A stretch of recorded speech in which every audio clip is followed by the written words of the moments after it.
military began major combat operations in Iran.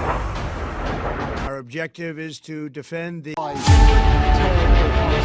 Palestine, seen by most governments now. What about 25 minutes ago, we saw a series of intercepts in the sky. The stake tonight. Jerusalem booms. We just had a large boom coming from over in. আসসালামু আলাইকুম, সবাইকে স্বাগত BD টাইমসের। যুদ্ধের সূত্রপাত শুরু হয়ে গেছে।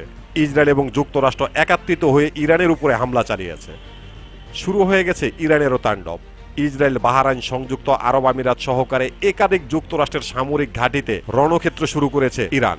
পরিস্থিতি কোন দিকে যাচ্ছে? যুদ্ধের ঘনকাটা কুয়াশায় হয়তোবা ঢেকে যাবে পুরো মধ্যপ্রাচ্য। প্রাথমিক হামলায় ইরানের কতটা ক্ষতি হলো, আর ইরান যে তাণ্ডব শুরু হয়েছে এর মাধ্যমে কি হতে পারে, এই বিষয়গুলো নিয়ে বিশ্লেষণ করব এই ভিডিওতে। আশা করি ভিডিওটি শেষ পর্যন্ত দেখবেন। From the city's downtown, and Iranian media reported explosions have been heard in 5 cities across the Islamic Republic. The attacks come as tensions in the Iran ইসরায়েলের মধ্যে চলছে আলোচনা, যদিও আলোচনা কখনোই সফল হওয়ার কথা নয়, কারণ ইরান এবং ইসরায়েলের চাওয়াটা সম্পূর্ণ আলাদা। গত 27শে ফেব্রুয়ারি চীনের পক্ষ থেকে ঘোষণা দেওয়া হয়েছে চীনের নাগরিকরা যেন ইরান ত্যাগ করে। অপরদিকে যুক্তরাষ্ট্র, ফ্রান্স, যুক্তরাজ্য সহ ইউরোপের প্রতিটি দেশ ইসরায়েলে থাকা তাদের নাগরিকদের সতর্ক করেছে যেন তারা খুব দ্রুত ইসরায়েল ত্যাগ করে। যে দেশেরই বিমান পাক না কেন সেই বিমানে উঠেই যেন তারা ইসরায়েল ত্যাগ করে। তখনই বোঝা গেছে কিছু একটা ঘটতে চলেছে। ঠিক তাই হলো। 28শে ফেব্রুয়ারি ইরানের সময় সকাল 10টায় যুক্তরাষ্ট্র এবং ইসরায়েল একাত্রিত হয়ে ইরানের উপরে হামলা চালায়। যুদ্ধের প্রথম সূত্রপাত শুরু হয়ে যায়।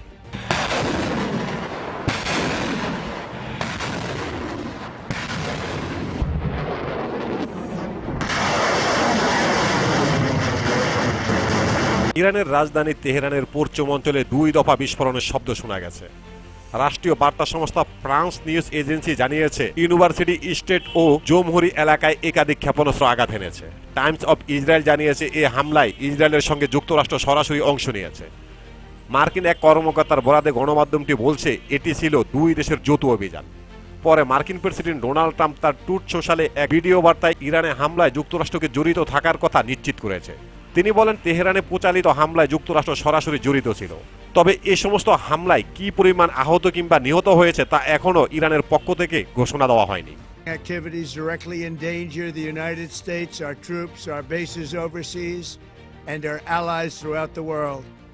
According to a statement from Israel's defense ministry, the attack was carried out.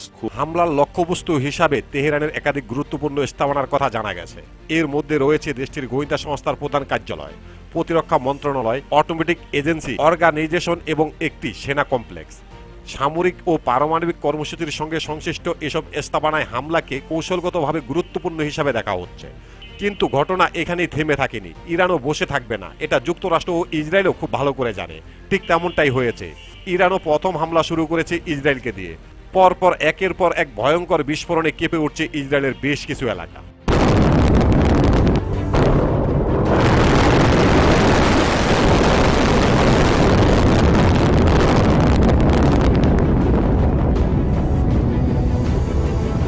ইরানের হামলা শুধু এখানে সীমাবদ্ধ নেই।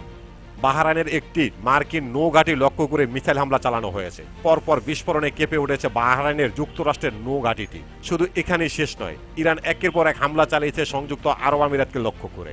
সংযুক্ত আরব আমিরাতের রাজধানী আবুধাবিতে প্রচণ্ড বিস্ফোরণের শব্দ শোনা গেছে। কিন্তু ইরানের হামলা এখানেই থেমে নেই।